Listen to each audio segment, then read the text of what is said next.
Bienvenue au Conservatoire national des plantes qui se situe à Milly-la-Forêt depuis plus de 30 ans. Chaque année, le site accueille 11 000 visiteurs. C'est parti pour la visite.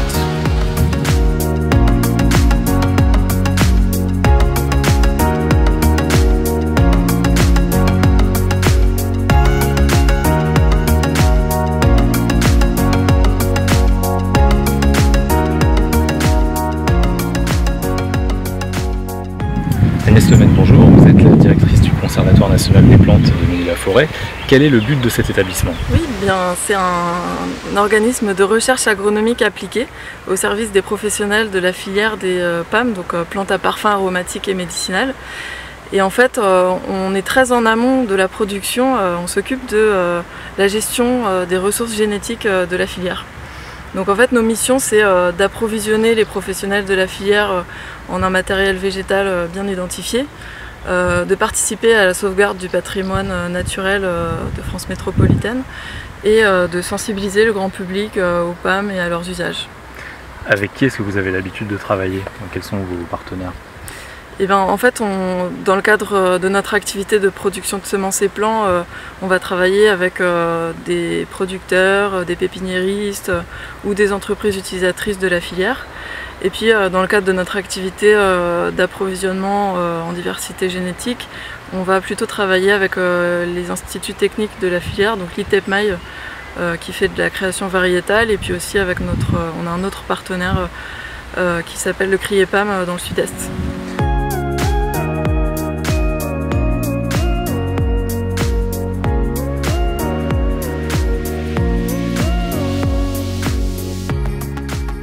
Lucie, bonjour, vous êtes responsable scientifique et technique au Conservatoire des plantes de Milly-la-Forêt.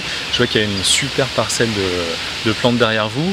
Qu'est-ce que vous faites ici en fait? Cette parcelle est très polyvalente et multitâche. En fait, on réalise sur cette zone à la fois des travaux liés à notre cœur de métier, à savoir la conservation d'une diversité génétique, donc c'est un mot un petit peu barbare, des espèces économiquement prioritaires de plantes à parfum aromatiques et médicinales. Donc on parle de la lavande, du lavandin, du thym, du romarin, de la sauge officinale, de l'hysope qui est un petit peu plus méconnu, etc.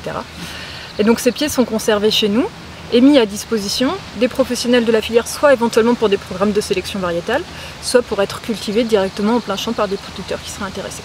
Donc première vocation.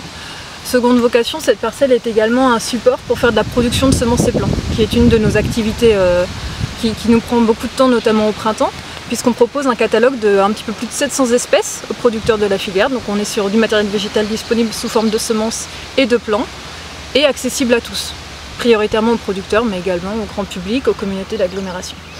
Donc cette zone nous permet de mettre en culture des espèces qui font la totalité de leur cycle, et on y récolte des semences.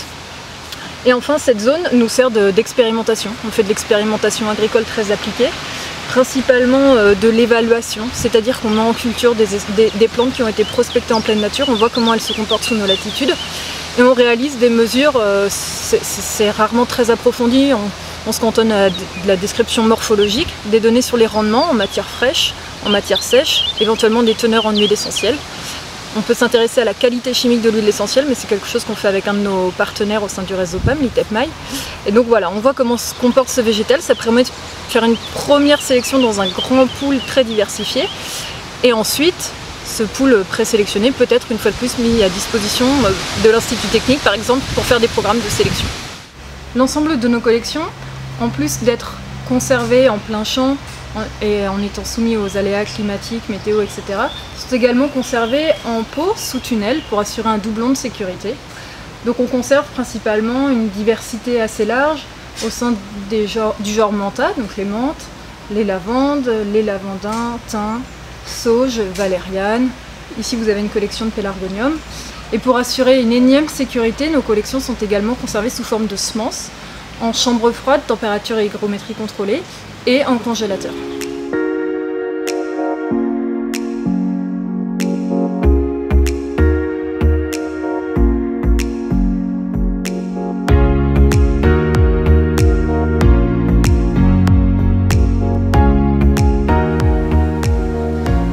Ici il fait plus frais et a priori les plantes ne poussent plus. Où est-ce qu'on est? En effet, ici ça ne pousse plus, ça mûrit.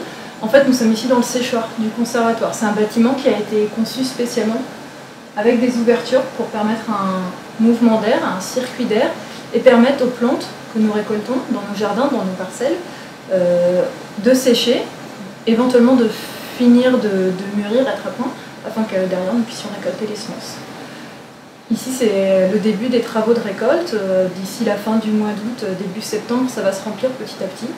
Et donc chacune des espèces, après être récoltée, est mise à sécher sur des clés, sur bâche en fonction de la nature des lots. Et une fois que les plantes sont bien sèches, elles sont d'abord grattées au pied afin de permettre à la graine de se libérer au maximum des pièces florales qui pourraient rester sur tige.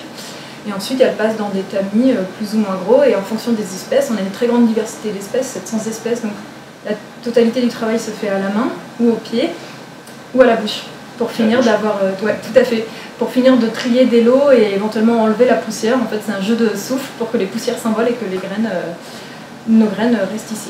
Ensuite, ces graines sont évaluées, on fait des tests de germination pour s'assurer qu'elles germent correctement.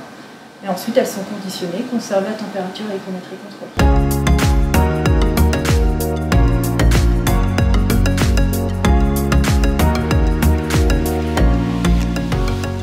Morgane, bonjour, vous êtes la responsable pédagogique du Conservatoire des plantes de Milly-la-Forêt.